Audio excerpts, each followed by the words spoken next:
I'm now speaking with two of the cousins here. Is it Collette Martin? Collette Martin.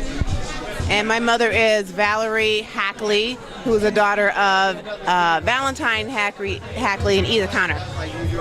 And I'm Laura Hackley Fowler, daughter of Travis Hackley, son of Valentine Hackley and Edith Connor. All right, now, Laura is our leader here. She's the one who initiates this Hackley reunion. All right, so we're in the middle of the reunion here. Any comments about how this is different from last time? How have things grown? What has blown your mind this time? I want to say something first. When we talk about having the reunion, I may have said this on one previously, but as we had the new people come in and talk about somebody meeting Edgar and just realizing that it's the same person, we started this reunion in 2000 because Uncle Edgar passed away in '99, and we all come together, the children and offspring of Edith and Valentine, and so then we decided that we should have a reunion. Yeah. Yes. And what's different? I think from this year, what was different, we reached out and kind of took advantage of social media, and so we had a lot of posting on Facebook, and we had a lot of response. Individuals that had the last name of Hackley or Connor that looked us up on Ancestry.com, and they were able to come out. So we met a lot of new people, from the Hackley side that we never knew. So I think that we actually reached out further, and hopefully it'll grow next time. Absolutely, I couldn't agree more. Collette, let me ask you, why is this important? I mean, what is it about? There's a certain spirit here. Can you articulate that? Well, I think that the spirit that we have with Kalamazoo is that we all grew up with, 6 aunts and uncles, 21 first cousins, our grandfather, our grandmother here in Tack, where that we were always together on every main occasion, whether it be Christmas, Thanksgiving, the 4th of July. And so just being around your family was something that we know nothing different.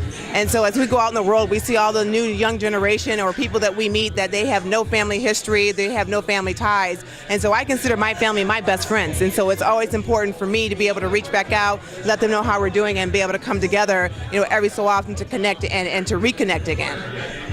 And to add to that, our kids know each other like we used to know each other growing up as sister and brother, cousins.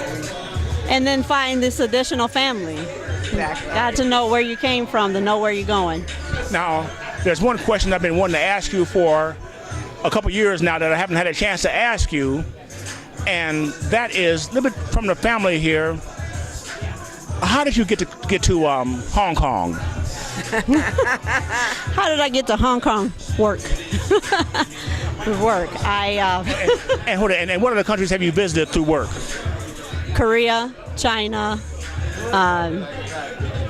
Indonesia, Honduras, and Guatemala.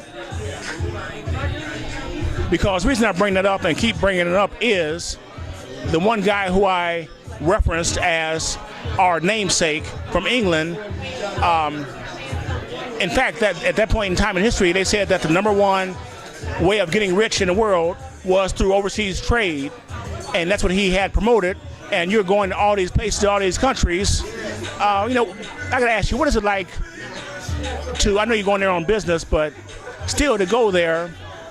How do you put America into a broader perspective based on what you see there and coming back home and being a black here in America? How do you put that into a context that gives you a unique perspective? Wow, you put me on the spot here, Eric. You really have. When you're on business, you're conducting yourself in a pretty business manner. You're working with other people who know English, work with American companies, and so you're not looked at as just a black person that you may encounter here in America. You're another business colleague. You might be different. They have different ideas of what America is like and what people who look different look like. But you're about your business. So when it's about money, that trumps everything. Pretty much. It does a lot. Yeah. Okay, so what's going on tomorrow? What's going to be happening? Because I won't be able to be here tomorrow. Okay. Tomorrow we're going to meet at Allen Chapel Church at the 11 a.m. service. Allen Chapel is one of the oldest African American owned church, discovered and started churches here in the Kalamazoo area, and that's where a lot of the first African American families, including ours, attended. And then we're going to have a beach day at South Haven Beach.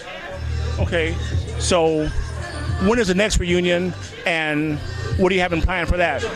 The next reunion is projected for July of 2018. We're going to start early on maybe some fundraising and some ideas on how we might want to expand the reunion organization, keeping in contact over the next 2 years with all these additional family historian people, and actually looking at, I would like to see like a real tree, so people can see physically how they're connected. And I think some people are visual, makes a difference. Any comment about the presence of Leroy Hackley? I think that's awesome. I actually told Leroy, I was in Grand Rapids years ago, and I walked down the hallway at Grand Valley State, and I seen the Hackley name on the door. And I said, wow, I rarely see particularly a male Hackley name.